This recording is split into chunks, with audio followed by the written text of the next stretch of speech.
Hey guys, it's Jericho. I'm just creating a quick guide on how to run a Frost DK. Some of the things you want to keep in mind is obviously you will need an add-on for using the runic system and the runic power system. I like to use Yara down here, as well as Misty's Diablo orbs. They just look really cool, and I think it gives a nice little flavor to my UI.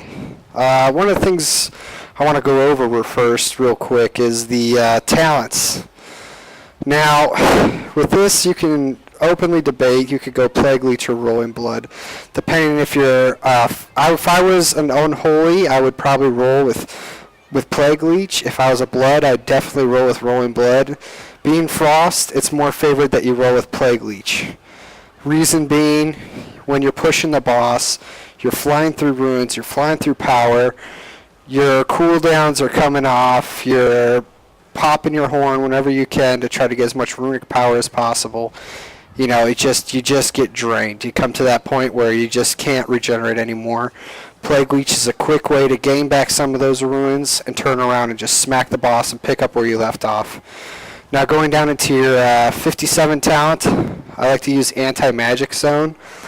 Going into WoD, the creators are saying that DPS are going to have more of a mechanic role, as in tanks, like for example warrior tanks won't be able to pop down their banners anymore, won't be able to use that huge AoE health boost that they're really known and commonly used for. If you're not comfortable with using Anti-Magic Zone, which comes really mandatory, I'd almost say, in like a garage fight. If you're trying to do Hellscream and he starts popping out his Whirling Corruption, you want to pop that down on the group if you're a meleeer and help save the melee some damage, giving those healers that break. Purgatory is another great choice for survivability. Essentially what you do with Purgatory is once you've taken damage, instead of dying, you enter this phase called Purgatory. Now all that damage you received kind of goes into like a credit, and the healers have to up that credit and get you out of that zone in order to basically save your life. So it's kind of like a B-res, so it does come in handy. Now this one there's a lot of debate about. A lot of people say Death's Advance to help get you out of situations. Some people say Asphyxiate, so that way if you're dealing with an ad you can choke him out, you know, silence him. It gives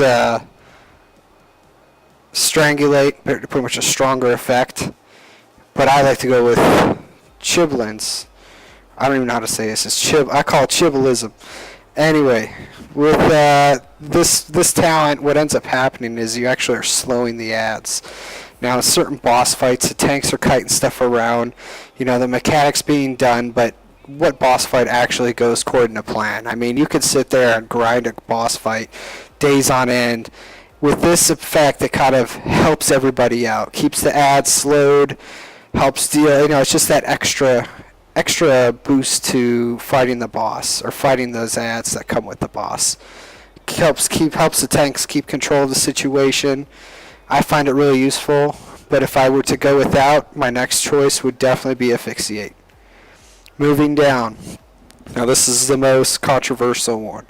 Controversial in the fact that everyone automatically goes to Death Pact. Now, with the upcoming X-Pact, Death Pact will not be available for Death Knights.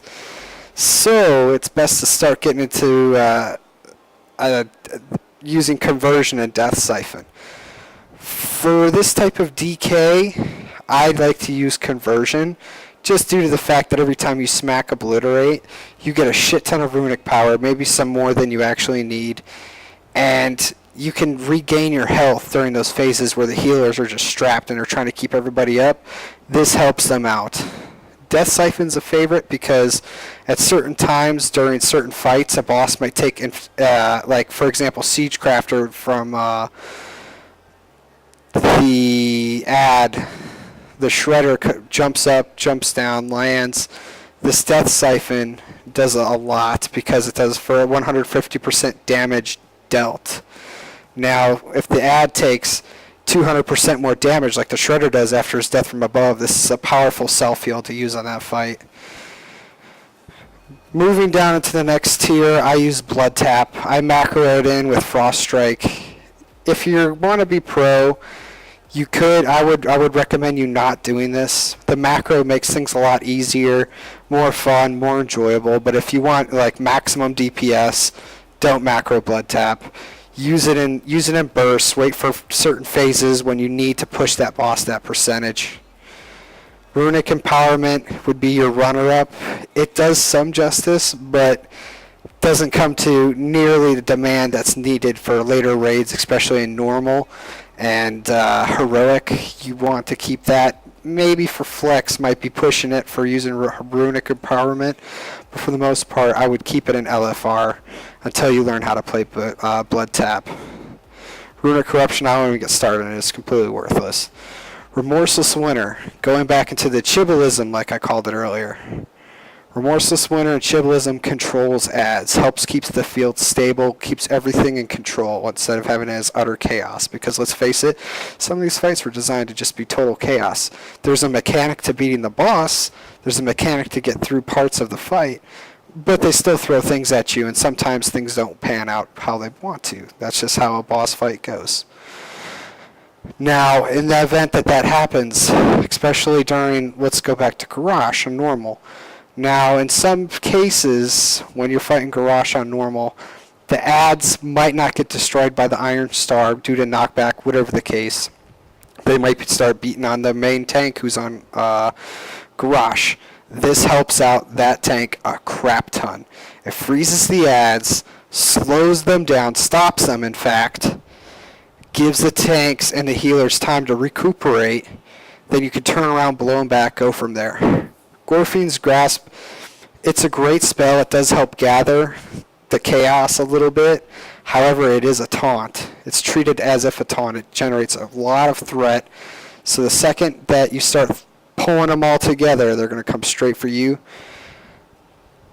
Desecrated Ground is good, but for most fights, especially in Siege of Orgrimmar, there's not too many situations that would call for that particular situation where everyone's into, I mean, maybe early Thok, you might pop a Desecrated Ground and it might help out with that first phase, but for the most part, it doesn't really do too much justice. I would stick with Remorseless Winter. Moving on to my glyphs. Now, with glyphs, I like to use the Glyph of Loudhorn. Need that runic power. Glyph of Swift Reaper of Swift Death. I like to use this one for the simple fact that when you use this ability and you're killing an ad, or you're starting to work down on that boss and he's starting to take those hits, this speed boost, especially when killing ads, helps you move from ad to ad. It just makes things a lot quicker for you, helps you get in, get out, whatever the case may be. Let's say we're doing shamans, or we're doing dark shamans, and you put a Reaper on one of the blobs, kills the blob, you get the 30% movement, helps you guide through all the crap that's starting to spam throughout the fight. This glyph, I don't normally use this in PvE. This is more of my PvP glyph I like to use, because nothing hurts more than having all kinds of diseases spread throughout the entire raid. Especially if it's at Altric Valley or Island of Conquest, they just get smoked with diseases.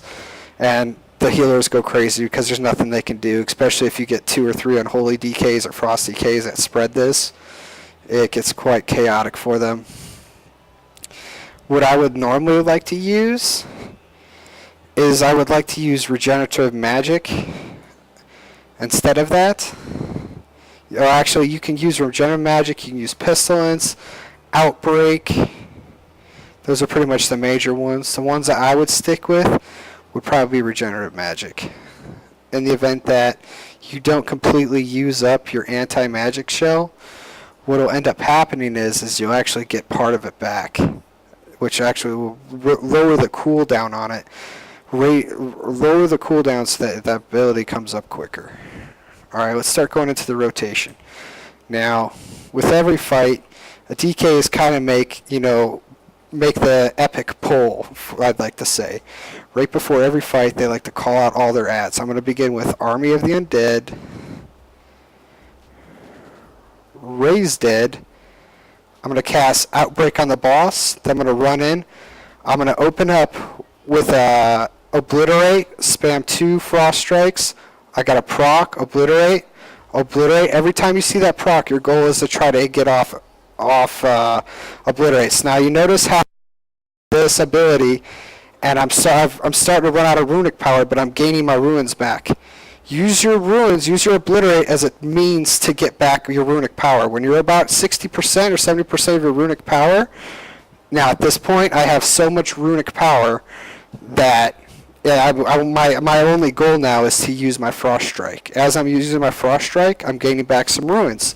Go back into Obliterate. Every time Howling Blast is up, you will use it. Every time. As you fall through the rotation, just keep boom, boom, boom.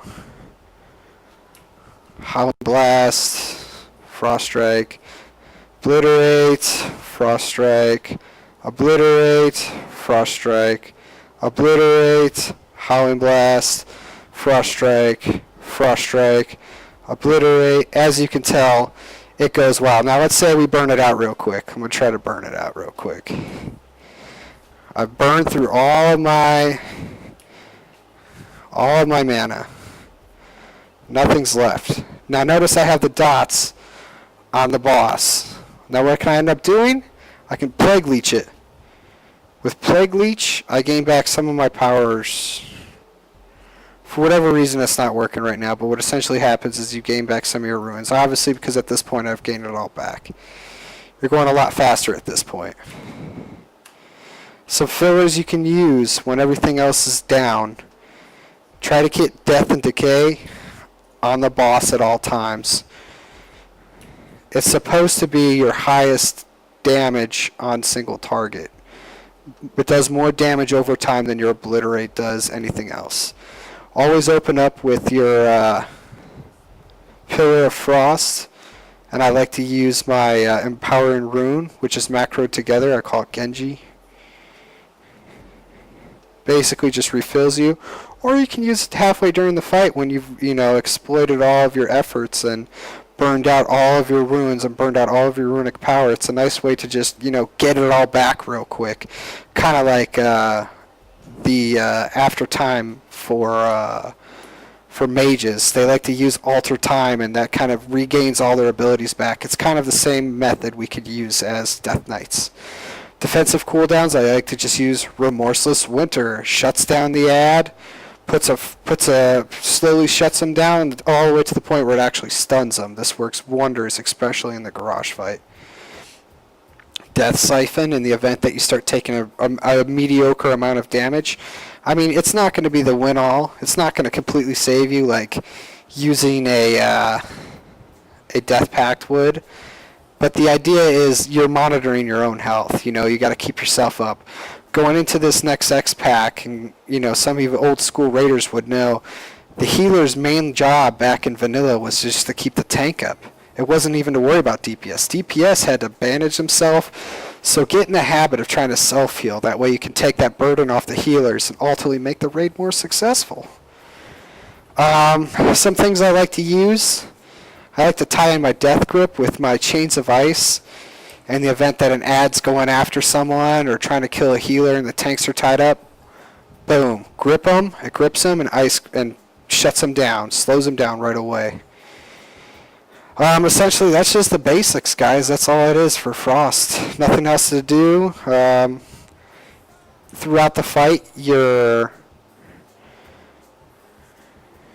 one of your dots will fall off. One of your diseases will fall off. Just make sure you Plague Strike to keep that disease up.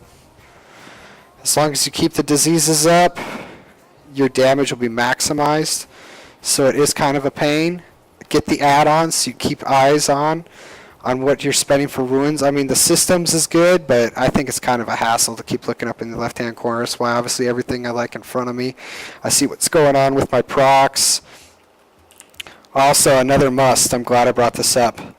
I don't have this trinket, but you want to get the trinket off Thok. Thok's, I think, Acid Tooth it is. I don't remember what it's called, but that is the best in slot, along with the Evil Eye of Galacrez. Now, the thing with this is, you can also use Skier's Blood-Soaked Talisman. Mainly, that's just for if you're two-handed. If you're dual-wielding, you stack Mastery. So this doesn't really do much justice to you, considering it's just a crit strike only talisman. It does do its justice for dual wielding a little bit, but not nearly as much as it would for two-handed. Dual wielding is the higher damage between two-handed and dual wielding for Frost DKs. I'm only rocking this and my tank sword because it's a higher rated sword. It does a little bit more damage. You can watch it explode a lot more. In regards to how you stack your stat, you want to go soft cap on your hit and soft cap on your expertise. This is set up for PvP for the most part. But with two soft caps, you turn around and you'll be able to get maximum DPS. If you're dual wielding, stack nothing but mastery. Mastery for days. Ultimately, your mastery won't get as quick as diminishing return as your crit. Hence why dual wielding is better than two-handed. With two-handed, you just stack crit. That's it. That's where this talisman actually can do some justice for you. Will it do as much as Thox? Absolutely not. Another thing to keep in mind, try to get the 4-set bonus. At a minimum, you want the 2-set bonus for the killing machine proc to grant you that 500 haste or mastery. Going back to my dual wielding, that's why you want to rock mastery once again. For 8 seconds, stacking up to 10 times. The biggest thing, though, which makes DK so strong, especially Frost ones, is that 4-set bonus. That Impale with the Icy Spike adds a lot of damage, guys. That's huge. So if you're just gearing up a Frost DK, try not to get into it until you at least have either a 2-set bonus, and don't stop for this 4-set. I would never trade a flex piece, or I would never trade a Warforged piece for making the set bonus, though, regarding flex. If it's for a normal set bonus, normal gear, as in 553 like this piece, then yes, I would trade the Warforged for this. But do not give up your Warforged pieces for a piece of flex gear, especially for flex tier. That pretty much concludes my video. If you have any more questions, feel free to ask, or contact me in mail. Appreciate you guildies taking the time to watch this video, and good luck to you, and hope you enjoy your DKs.